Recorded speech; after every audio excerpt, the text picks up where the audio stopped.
All of these have resolutely failed because the civilian administration in Pakistan remains structurally feeble in the face of a very dominant and army-led power base at the centre of the country's administration. In this observation lies one of the key purposes of this book. While some excellent and comprehensive analyses of the ISI have been produced, with the list most appropriately headed by the books of Owen Sears and Hein Kiesling, this publication attempts to contextualize the story of the ISI in a somewhat wider set of considerations.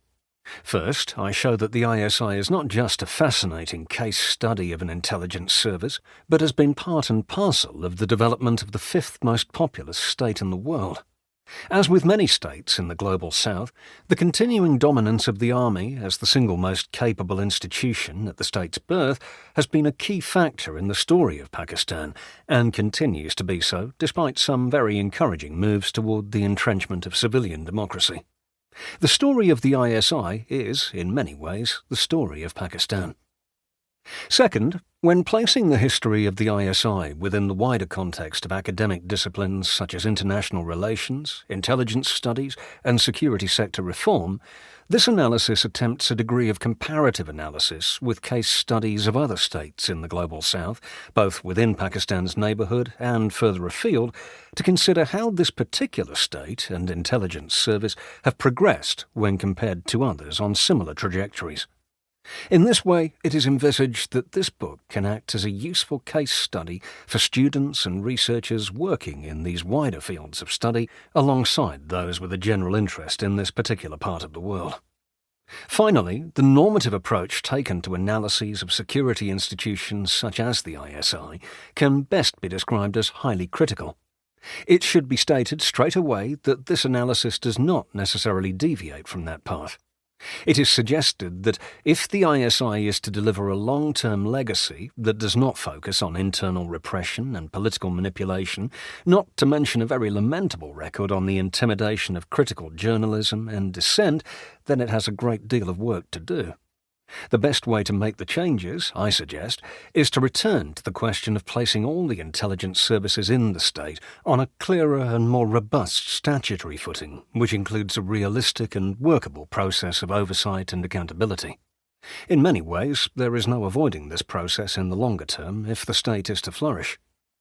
At the same time, some attempt is made here to frame the analysis in a rounded, objective, and pragmatic assessment of the challenges facing a state such as Pakistan, which finds itself in a region characterized by violent tumult for generations. Many of the choices the state of Pakistan has to make around its national security approach, including such considerations as which strategic partners with whom to work, are not straightforward, and are much more difficult than some of the challenges faced in more settled parts of the world. For all their faults, the armed forces of Pakistan and the intelligence service that has become central to their operations have been valiantly fighting against the most severe and difficult set of threats faced by almost any country in the world. Many officers have laid down their lives trying to do what they perceived to be the right things in the interests of Pakistan and its people. It is also the case that the Army and ISI would not be able to arrogate themselves into positions of overlordship, as has happened frequently, if Pakistan's civilian administrations had shown a little more professionalism and effectiveness. This is absolutely not to excuse any acts of repression in any way, but merely to understand them and to place them in some sort of context. The book is organised chronologically and thematically. The first chapter charts the beginnings of the ISI, which emerged shortly after Pakistan's independence in 1947 in an extraordinary environment of new state building. In many ways, the agency's formation was as much reactive as proactive, precipitated as it was by an initial and largely unsuccessful conflict against India over the state of Kashmir province and a related lacuna in intelligence capability. In the second chapter, I explore the organisation of the ISI over the years and into the contemporary era, and its army-dominated culture, in which a Praetorian guardianship myth has been developed. Here especially, the interplay between the failings of civilian government and the perceived need by the army to take the reins of power are particularly apparent. The third chapter argues that a full chronology of the ISI is best understood through the lens of the various colourful and influential leaders at the helm of the agency through the years, rising in importance.